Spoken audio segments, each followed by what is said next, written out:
இந்த வீடியோ பார்த்துருக்க எல்லாருக்குமே இந்த விஜய் அபிஷேக்கோட ஒரு ஸ்ட்ராங்கான வணக்கத்தை சொல்லிடுறேன். நம்ம டெய்லி ஒரு ஸ்டோரி சொல்லிட்டு இருக்கோம்ல. இன்னைக்கு எதை பற்றி பேச போகிறோம் அப்படின்னா, ஒருத்தர் கெரியரோட உச்சத்துல இருந்து மக்களுக்காக சேவை செய்யணும் அப்படின்னு சொல்லி வந்தவரை கூட இருக்கிறவங்க எல்லாருமே குழப்பி விட்டு இப்போ கட்சியை கலைக்கிற அளவுக்கு போயிட்டாரு. இப்போ வந்து இதே மாதிரி பண்ணிருந்தீங்கன்னா போகிற போக்கில் கட்சியை கலைச்சிட்டு அப்படியே போக வேண்டியதான் அப்படின்ற ஒரு மைண்ட் செட்டில் வந்து தாவேகா தலைவர் விஜய் வந்துட்டாரு அப்படின்ற மாதிரி ஒரு செய்தி ஒன்று வெளியே வந்திருக்கு. ஸோ அதை பற்றி தான் இந்த வீடியோவில் பேச போகிறேன். யார் இதுக்கு காரணம், என்ன நடக்குது, தாவேக்காக்குள்ளே என்ன நடந்துக்கிட்டு இருக்குது அப்படின்றது தான் நான் ஃபுல்லாக சொல்ல போகிறேன். அதை பற்றி நீங்கள் தெரிஞ்சுக்கணும் அப்படின்னா இந்த வீடியோ ஃபுல்லாக பாருங்கள். நான் உங்கள் விஜய் அபிஷேக், இது நம்ம ஜெம் டிவி.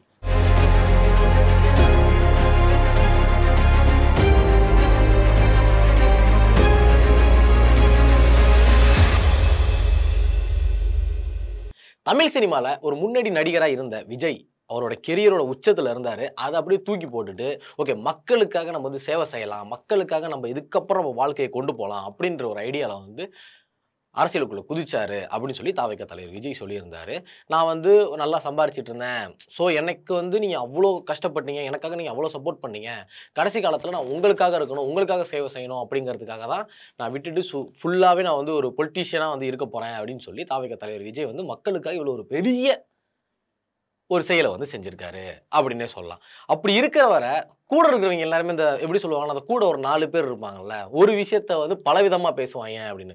இப்போ வந்து நான் கொட்டாய் விட்டேன் அப்படின்னு சொன்னேன் அப்படின்னா, ஒருத்தன் வந்து என்ன சொல்லுவான், தூங்கிட்டாருன்னு சொல்லுவான். இன்னொருத்தன் என்ன சொல்லுவான், அவருக்கு வந்து போர் அடிக்குது அப்படின்னு சொல்லுவான். இன்னொருத்தன் என்ன பண்ணுவான், வாயை பொழந்துட்டு செத்துட்டாருன்றான். இன்னொருத்தன் என்ன சொல்லுவான், வாயை பொழந்துருந்தாரு செத்து அவருக்கு பாலை ஊற்றியாச்சு அப்படின்றான். அந்த மாதிரி ஒரு 4 பேர் 4 விதமாக பேசுகிற ஒரு டீம் எப்பவுமே இருக்கும். நம்ம ஒரு செயல் செய்யறோம் அப்படின்னா சுற்றி இருக்கிறவங்க வந்து எந்த மைண்ட் செட்டில் இருக்காங்களோ அந்த மாதிரி தான் அந்த டீமே ஃபுல்லாகவே போவோம். தலைவர் வந்து எந்த மாதிரி இருக்காருன்றது அவசியமே கிடையாது. தலைவர் வந்து ஒரு மாதிரி ஸ்ட்ராங்காக இருந்தாலும் கூட இருக்கிறவங்க எல்லாருமே வந்து அந்த தலைவருக்கு ஈடு கொடுக்குற மாதிரி இருந்தால் மட்டும்தான் ஒரு டீம் வந்து நல்லாவே ஃபார்ம் ஆகும் இல்லையா? ஆனால் கூட இருக்கிறவங்க குட்ட குழப்பியாக இருந்தாங்கன்னு வச்சுக்கோங்களேன், கண்டிப்பாக அது வந்து சாத்தியமே கிடையாது. நான் யாரை சொல்கிறேன் அப்படின்னு உங்களுக்கு தெரியும். எம்பளத்தி கும்பலத்தின்னு சொல்கிற நம்மளோட புஷி ஆனந்த் அவர்கள், அதுக்கப்புறம் பார்த்தா ஆதவ அர்ஜுன் அவர்கள், அதுக்கப்புறம் பார்த்தோன்னா ஜான் ஆரோக்கியசாமி, இவங்க 3 பேர் இருக்கிறதுனாலயே தாவேக்கா வந்து ஸ்லாஷ் ஆக போகுது அப்படின்னு சொல்லிட்டு இருக்காங்க. என்ன அப்படின்னா, இப்போ தாவேக்கா அப்படின்னு எடுத்துக்கிட்டோம் அப்படின்னா தலைவர் விஜய் மேலே இருக்காருன்னா அவர் கீழே தாங்குற தூண்களா இவங்க 3 பேர் இருக்காங்க. ஓகேவா? அந்த 3 பேர் வந்து சரியா பிடிச்சிருந்தாங்க அப்படின்னா தாவேக்கா தலைவர் விஜய் வந்து மேலேயே இருப்பாங்க. இப்போ அவங்க எப்படி இருக்காங்க அப்படின்னா, இப்படி பிடிச்சிருக்காங்களா, ஒத்த கையில விட்டு இவனை குத்துறது, அவன் அந்த கையை விட்டு இன்னொருத்தரை குத்துறது அப்படின்னு சொல்லி 3 பேருமே வந்து சண்டை போட்டுட்டு இருக்காங்க அப்படின்னு சொல்லலாம். எதுக்காக அப்படின்னு பார்த்தோம் அப்படின்னா, ஈகோ. இதுதான் ஒரு விஷயம். ஏன்னா இப்போ தாவேக்கா கட்சின்றது வந்து இப்போ வளர்ந்துட்டு வர ஒரு உட்கட்சி அப்படின்னே சொல்லலாம். ஏன்னா இப்போ தான் அது உள்ளே வந்துச்சு.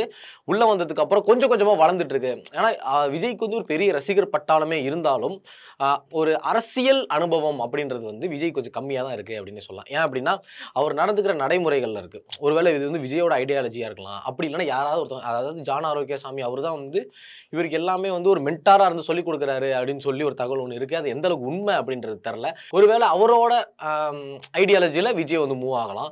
அது மாதிரி இருக்குல்ல. இப்போ அந்த 3 பேர் வந்து இருக்காங்க அப்படின்றப்போ அவர் ஒருத்தரே அடிச்சுக்கிறாங்க. எதுக்காக அப்படின்னு பார்த்தோம் அப்படின்னா ஈகோ, இந்த ஒரு பிரச்சனையினாலேயே. இப்போ கட்சி வந்து புது கட்சின்றதுனால முன்னாடியே யாருமே கிடையாது, முன்னாடி இருக்க தலைவர்கள் யாருமே கிடையாது. இப்போ டிஎம்கே ஏடிஎம்கே எல்லாம் எடுத்துக்கிட்டோம் அப்படின்னா முன்னாடியெல்லாம் தலைவர்கள் இருந்தாங்க. அந்த தலைவர்களோட வழி அப்படியே பின்பற்றி வந்ததுனால இப்போ உங்க கட்சி வந்து ரொம்ப ஸ்ட்ராங்கா இருக்கு அப்படின்னு சொல்லலாம். இது தாவேகா வந்து பார்த்தோம்னா இப்பதான் ஆரம்பிச்சாங்க. ஒரு 2 to 3 இயர்ஸ் இருக்கும். அது ஓரளவு இன்னும் ஒரு சரியான ஒரு கட்டமைப்பு இல்லை அப்படின்னு தான் சொல்லுவோம். ஒரு வீடு கட்டுறோம் அப்படின்னா ஃபர்ஸ்ட் வந்து குழி நோண்டணும், அதில் தண்ணி ஊற்றணும், அதுக்கப்புறம் பார்த்தா எம்சாண்டு போடணும், சிமெண்ட் கரைக்கணும், ஜல்லி போடணும் அப்படின்ற மாதிரி ஒரு அவ்வளோ ப்ராசஸ் இருக்குல்ல. அந்த மாதிரி ஒரு கட்சி ஆரம்பிக்கணும் அப்படின்னா சரியான கொள்கை இருக்கணும், அந்த கொள்கைக்கு முரண்பாடாக நம்ம எதுவுமே பண்ணக்கூடாது, அதுக்கேற்ற மாதிரியே மூவ் பண்ணணும், எல்லாருமே அனுசரித்து போகணும் அப்படின்ற மாதிரி ஏகப்பட்ட லிஸ்ட் இருக்குது. ஏன்னா மக்களுக்கு நம்மளை பிடிக்கணும் அப்படின்னா அது எல்லாமே பண்ணணும். அந்த மாதிரி தாவேக்கா என்ன எதுவுமே பண்ணலை அப்படின்னு சொல்லி. ஏன்னா கட்சியோட கொள்கை இன்னும் அவங்க முழுசாக அறிவிக்கவே இல்லை. ஏன்னா இங்கே எங்கே போனாலுமே கேட்குற முதல் கேள்வி அதான் தான் இருக்குது, கொள்கை என்ன தலைவா அப்படின்ற மாதிரி தான் கேட்டுட்டு இருக்காங்க. அதுவுமே இல்லை அப்படின்னு தான் சொல்லலாம்.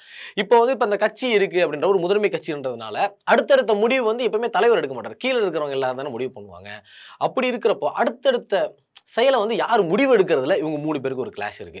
ஒன்று வந்து ஆதவ அர்ஜுன் வந்து நான் தான் எடுப்பேன் அப்படின்றாரு, இன்னொருத்தர் புஷி ஆனந்த் நான் தான் எடுப்பேன்றாரு, நடுவில் வந்து இவரும் வந்து நின்றுக்கிட்டு ஜான் ஆரோக்கியசாமி நான் தான் எடுப்பேன் அப்படின்னு சொல்லிட்டு நின்றுருக்கு. 3 பேருக்குள்ளேயுமே இந்த ஒரு கிளாஷ் இருக்கு. அதாவது ஒத்துமையே இல்லை அப்படின்றதான் ஒரு முழுக்க உண்மையா இருக்கும் அப்படின்னு நான் நினைக்கிறேன். எப்படின்னா அதாவது ஒத்துமையே இல்லாம போட்டி போட்டு, ஏன்னா இந்த ஸ்டேஜ் வந்து உனக்கு, இந்த ஸ்டேஜ் வந்து உனக்கு, இந்த ஸ்டேஜ் உனக்கு அப்படின்ற மாதிரி பிரிச்சு கொடுத்துட்டாங்க அப்படின்னா பிரச்சனை இல்லை.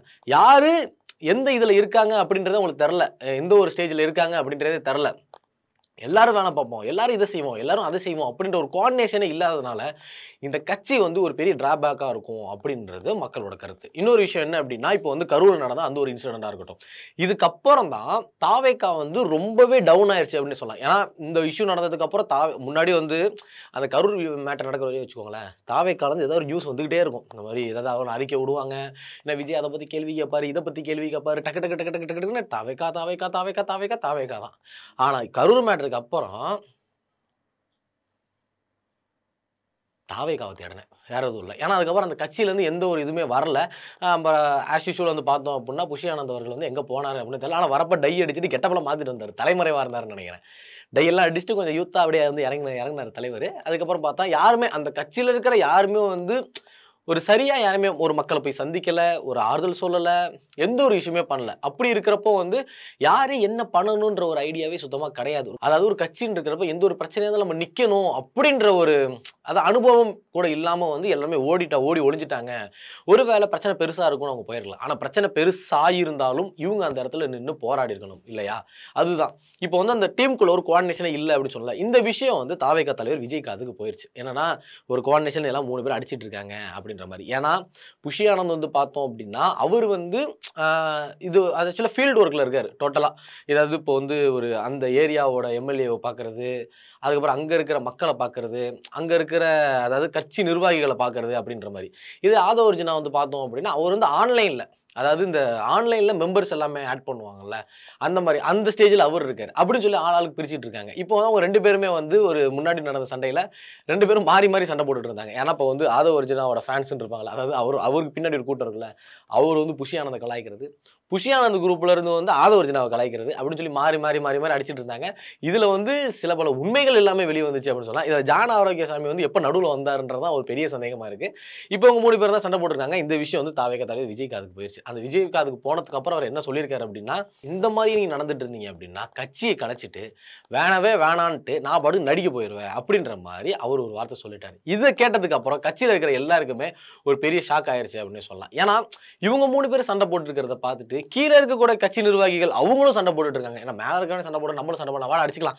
அப்படின்ற மாரி சண்டை போட்டுட்டு இருக்காங்க அப்படின்னு சொன்னா. ஏன்னா, ஒரு தலைமை கரெக்ட்டா இருந்தா தான், அது கீழ இருக்கிறது எல்லாமே கரெக்ட்டா இருக்கும். புரியுதா? அந்த மாரி வந்து இதுக்குள்ள இப்போ இந்த மாரி இஷ்யூ நடக்கிறனால சீக்கிரமாவே தாவேகா வந்து கலைஞ்சிரும் அப்படின்ற ஒரு பயத்திலயோ, ஒரு முன்னெச்சரிக்கையிலோ விஜய் அவர்கள் வந்து சொல்லியிருக்காரு. ஏன்னா டோட்டலா வந்து புஷி ஆனந்த தனியாவே கூப்ட்டு அவருடைய வருத்தத்தையும், அவருடைய கோவத்தையுமே காட்டியிருக்காரு அப்படின்ற மாரி ஒரு செய்தி ஒண்ணு வெளிய வந்திருக்கு. ஸோ இதுதான். என்ன அப்படின்னா, ஒரு ஒரு முன் அனுபவம் இருந்தா இந்த மாரி நடந்திருக்காதோ அப்படின்னு ஒரு சிலர் எல்லாமே பேச ஆரம்பிச்சுட்டாங்க. சரி ஓகே. நீங்க என்ன நினைக்கிறீங்க? இப்படி இந்த கட்சிக்குள்ளேயே ஒரு யூனியனே இல்லாம, அதாவது ஒரு ஒற்றுமையே இல்லாம சண்டை போட்டு பிரிஞ்சுட்டு இருக்காங்களே!